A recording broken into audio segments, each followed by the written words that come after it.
안녕하세요. 매일경제TV 김용학 기자입니다. 내년 3월 9일 제20대 대통령 선거가 치러집니다. 앞으로 5년간 대한민국을 이끌 대통령을 뽑는 선거가 이제 3개월도 채 남지 않았습니다.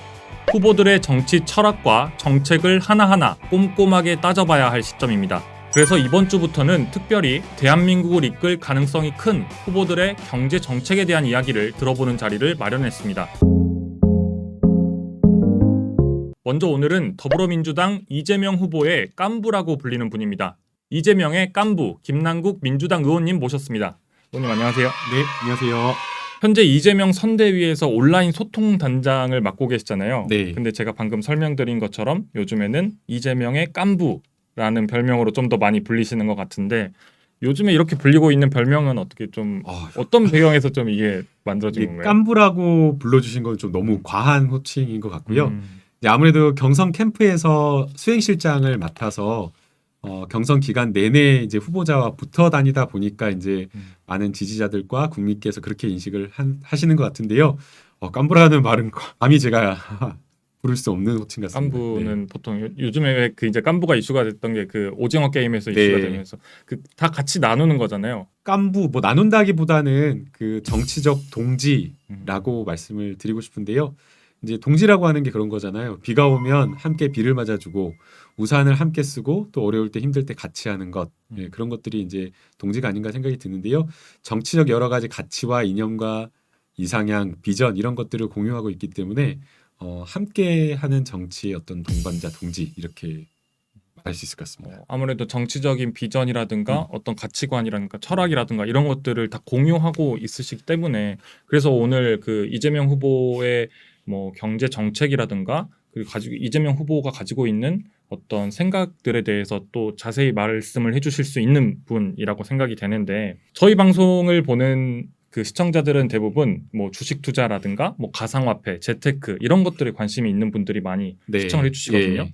그렇다 보니까 최근에도 뭐 이슈가 많이 되고 있지만 가상화폐에 대한 이야기를 좀 먼저 해보고 싶은데 이번 정부에서는 가상화폐에 대한 이 부정적인 인식이 좀 많이 강했잖아요. 네. 뭐 누구 뭐 박상기의 난, 뭐 은성수의 난 이런 표현도 있었고 잘못된 길로 가면 어른들이 바로 잡아줘야 된다. 뭐 가상화폐라는 길이니까 잘못된 길이라고 표현을 해주시는 뭐 금융당국의 수장도 계셨고 했는데. 그 이재명 후보님의 그 가상화폐에 대한 생각은 좀 다르신 것 같더라고요.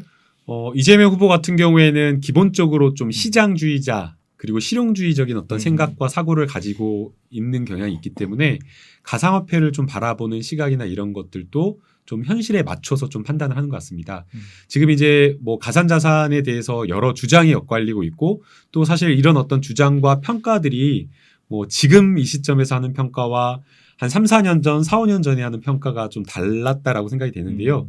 저도 이제 어릴 때부터 제가 기숙사 사감을 했었는데 기숙사 사감을 할 때 있던 제자가 추천을 해줘가지고 이더리움 거의 뭐 12만 원일 때 사셨어요? 네, 샀다가 망하는 줄 알았습니다. 그때는 변동폭이 막 80% 이더리움도 80% 90%여가지고 한 30 몇만 원에 사가지고 8만 원까지 떨어져가지고 엉엉 울었던 적이 있는데 이제 과거의 어떤 가상화폐의 시장과 지금 5년이 흐른 어떤 가상화폐 시장은 너무 달라진 것 같아요. 그래서 아마 그런 어떤 인식과 평가도 국민들도 달라졌듯이 정부의 주체, 국정 운영하는 주체도 다르다고 생각이 들고요.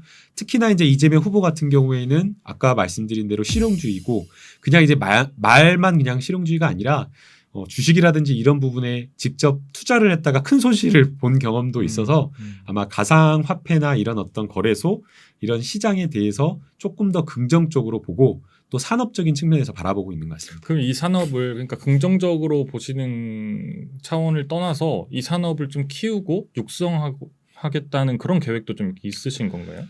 아직 저희가 정책이나 공약 측면에서 가상화폐 시장을 키우거나 뭐 이렇게 하는 것은 뭐 논의 중에 있고 공약이 만들어진 것은 없고요. 다만 지금 가상화폐 자산과 관련되어서 세금을 유예하는 문제는 이재명 후보가 먼저 적극적으로 발언을 해서 끌고 나갔습니다. 가상화폐라고 하는 것을 법적으로 어떻게 규정하느냐에 따라서 과세율이 달라지는 문제가 있는데 정부 당국에서는 이 가상화폐를 어떤 금융자산이나 이런 걸로 인정하지 않고 그냥 물건처럼 그냥 양도했을 때 발생하는 그 차익에 대한 어떤 세금을 물린다고 해서 국민들이 받아들이는 이 인식과 가상화폐를 실제 거래하고 투자하는 사람들, 특히나 이제 2030 세대와 이제 좀 인식차가 발생을 했다라고 생각이 되는데요. 이재명 후보 같은 경우에는 과세를 한다고 하더라도 이 가상화폐에 대한 법적인 평가를 먼저 규정하고 가는 게 맞다. 그리고 이제 특히나 뭐 잘 가상화폐에 투자하신 분들은 알겠지만 가상화폐에 대해서 세금을 물리려고 한다면 과세를 하려고 하면 사실은 그러한 어떤 과세를 할 수 있는 시스템적인 기반이 마련이 되어야 됩니다.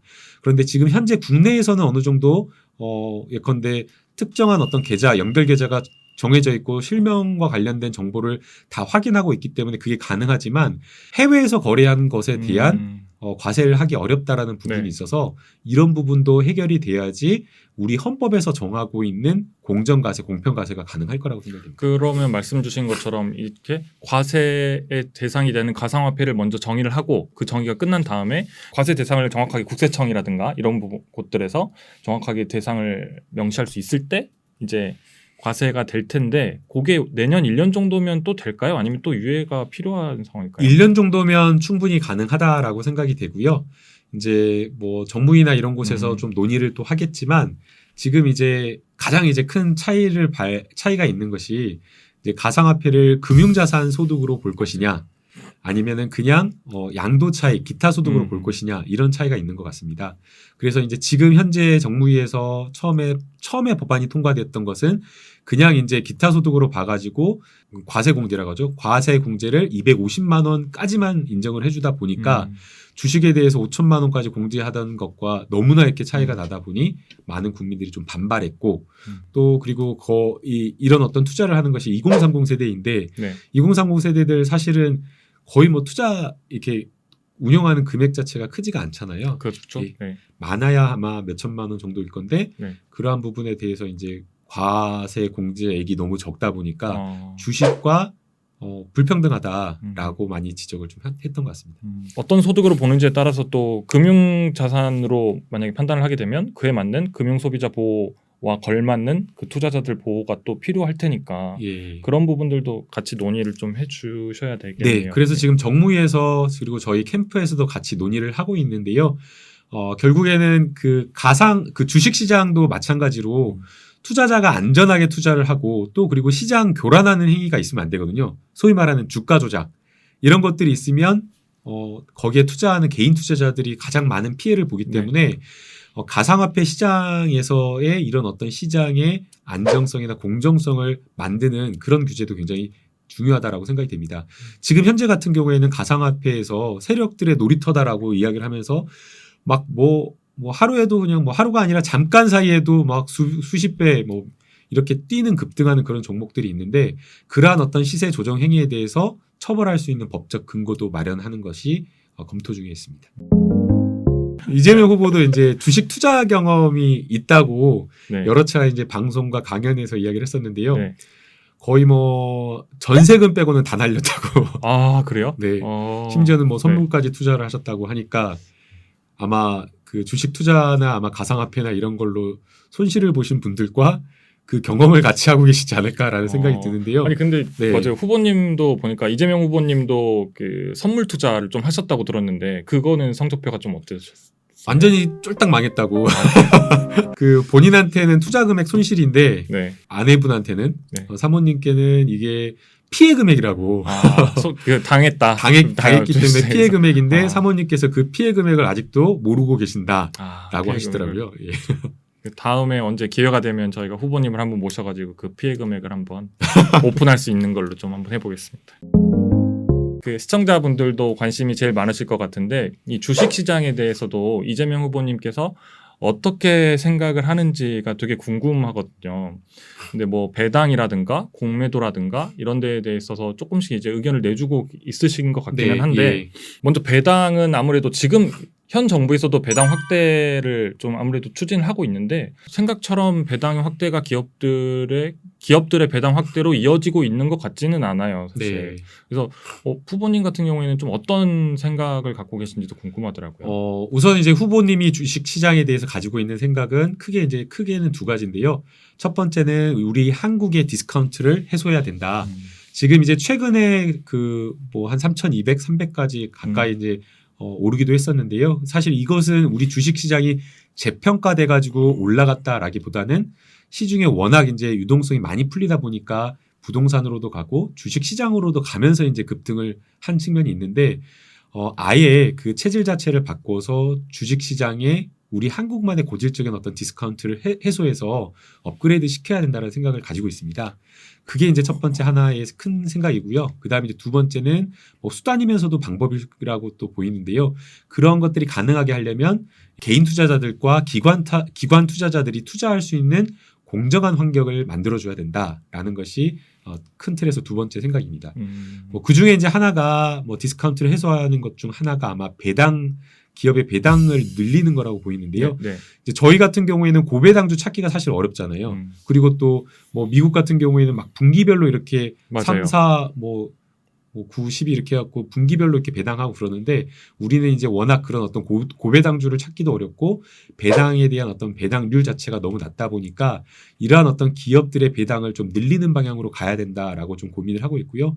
간접적으로는 배당한 것을 기업의 세금에서 좀 공제해 주는 것도 고민해 볼 수 있을 것이고 또 동시에 또 기업들이나 국민연금이나 이런 데가 투자를 하고 있기 때문에 스튜어드십 코드를 통해서 기업의 배당을 독려하는 것도 또 고민을 해볼 수 있을 것 같습니다. 후보님께서 보니까 개인 투자자들에 대한 생각도 많이 해주고 계신 것 같더라고요. 네. 그래서 뭐 당 차원에서도 그렇지만 이제 그 공매도 관련된 이슈가 최근 주식시장에서도 계속 이어지고 있는데 왜냐하면 현재 지금 이제 공매도의 문제가 개인 투자자들이 또 불만이 뭐 과거에도 있었지만 뭐 요즘에도 사실 여전하거든요. 이 공매도에 대해서 일단 폐지를 하자 이런 입장은 아니시잖아요. 폐지를 할 수 없다라는 것이 입장입니다. 그러니까 현실적으로 폐지하는 것은 불가능하다라고 보는 거고요. 아까 디스카운트 해소를 위해서는 선진국 지수 편입 이런 것들도 고려를 해야 되는데 다 대부분의 선진국 시장에 공매도가 있는데 우리나라만 공매도를 폐지하는 것은 오히려 기관 투자자를 떠나가게 하는 어떤 그런 요인이 될 수 있는 것이기 때문에 공매도를 폐지하는 것 자체가 현실적으로 불가하다라는 그런 입장이고요. 지금 공매도 자체가 개인과 기관 투자자들이 불공정한 어떤 기울어진 운동장에서 싸움을 하고 있기 때문에 이것을 좀 공정하게 바꿔야 된다라는 입장입니다.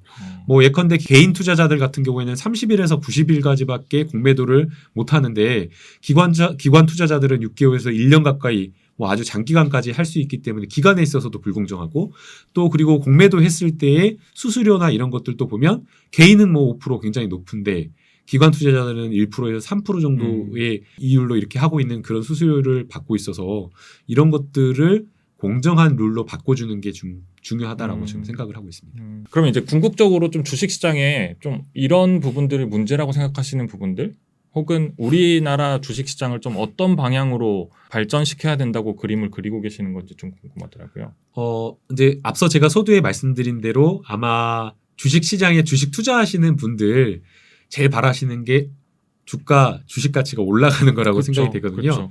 네, 그래서 전체적으로 저희 종합주가 지수가 올라가면 그러면 개별 어떤 좋은 우량주들 기업들의 주가도 같이 따라서 올라가는 것이라서 주식시장이 제대로 어떤 한국의 주식시장이 제대로 평가받는 어떤 시장 환경을 만들어주는 게 제일 우선이라고 생각이 됩니다.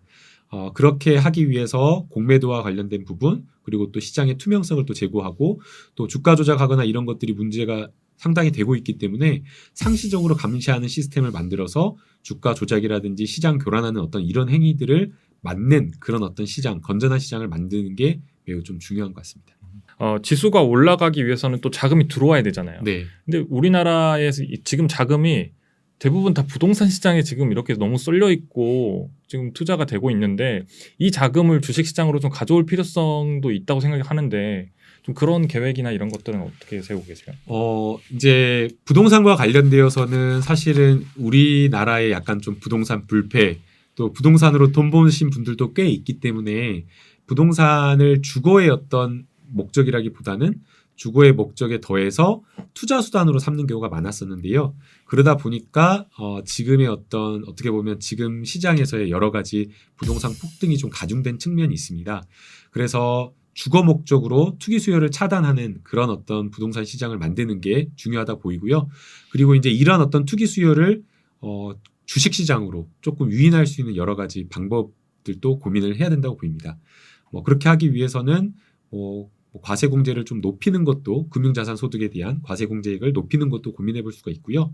아까 말씀하신 배당 수익률, 기업들의 배당을 좀 높이는 방향으로 정책을 펼쳐서 기업들이 배당을 많이 한다라고 하면 고소득 어떤 연금 소득자나 이런 것들을 자산을 그쪽에 또 옮겨가지고 은퇴 후에 연금을 받는 방향으로 또 자산이 이동할 수 있기 때문에 그러한 정책들을 좀 종합적으로 좀 고민해봐야 될 것 같습니다. 그 부동산 가격이 어쨌든 급등을 했고 지금 저희 시청자분들도 주식 시장만큼이나 부동산 정책도 궁금해하고 계실 것 같은데 지금 선대위에서 좀 계획하고 있는 부동산 정책의 일단 큰 틀은 좀 어떤 방향인가요, 먼저?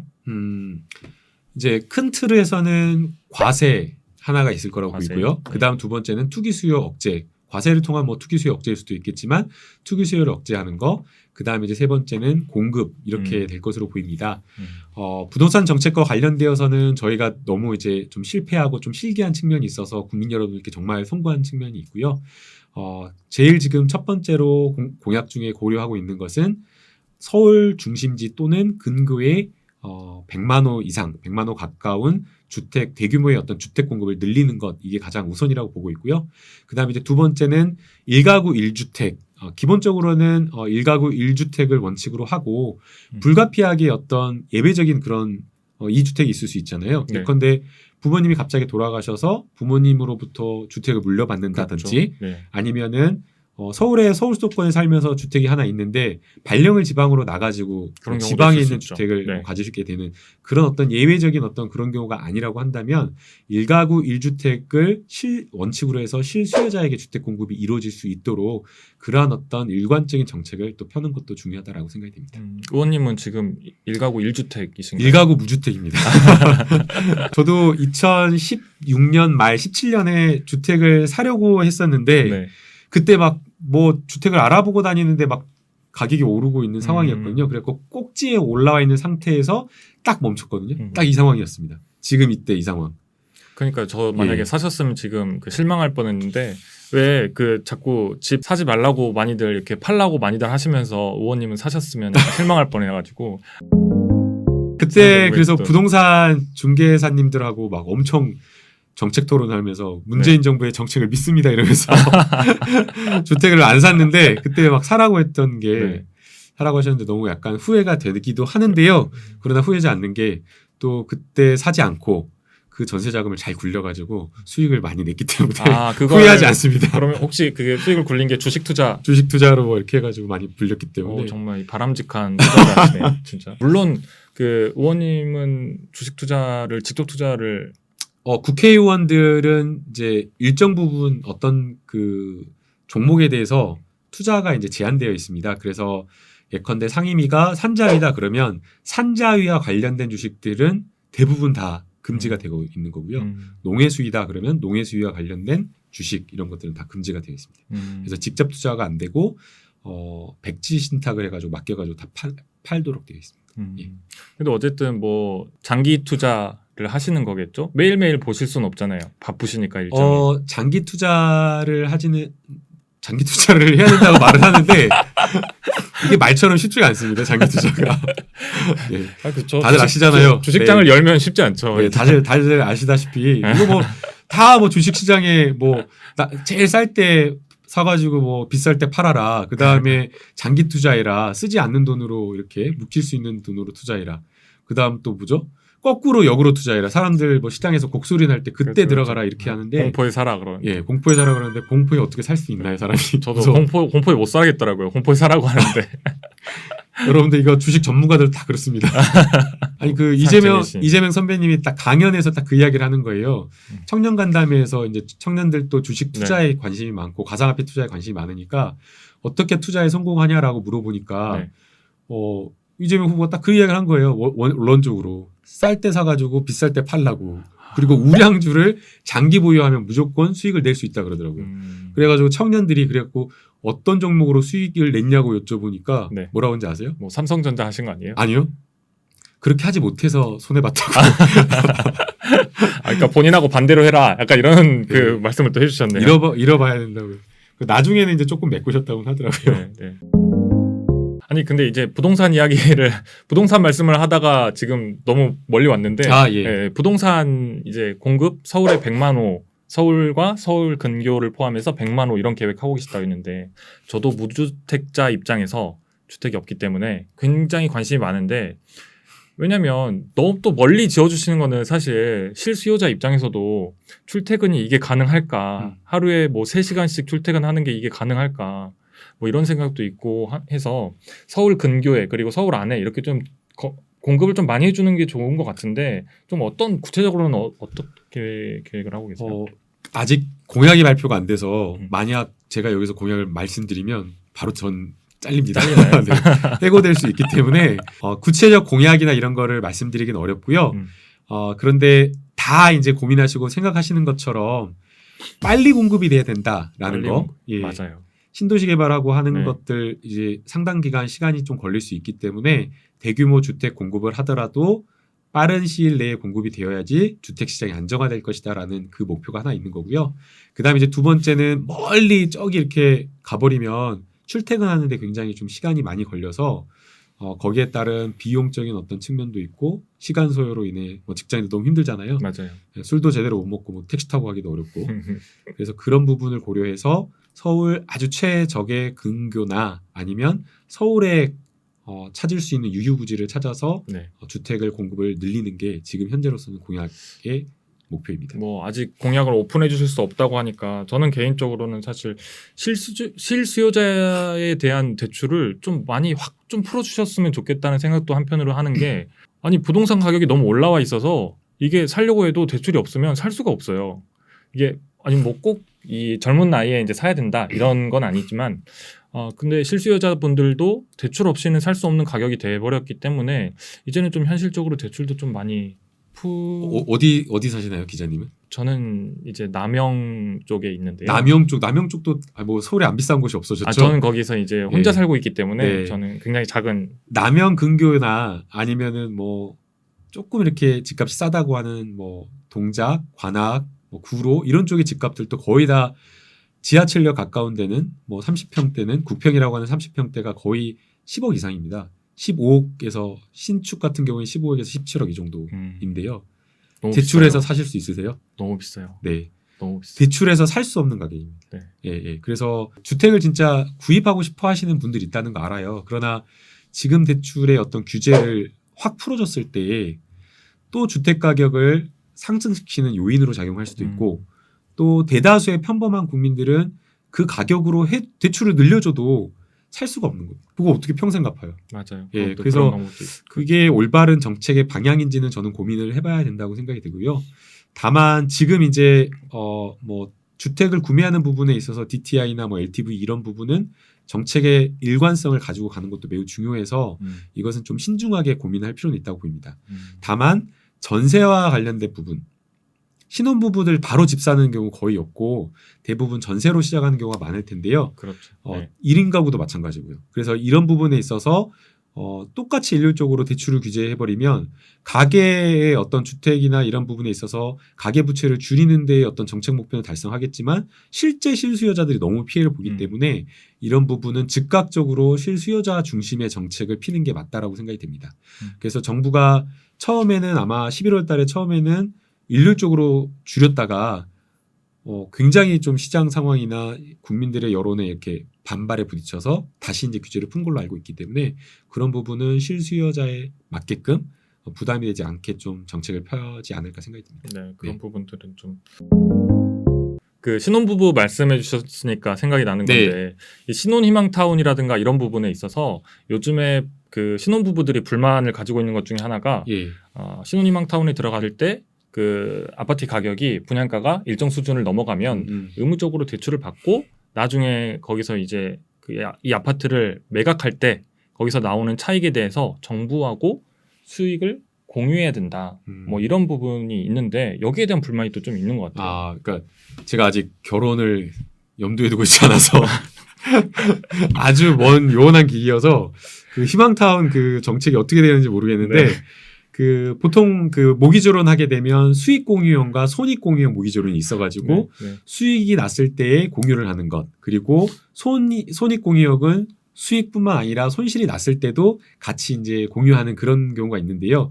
아마 지금 이제 그 신혼부부들이 반대하는 이유는 네. 이럴 거라고 생각이 됩니다. 음.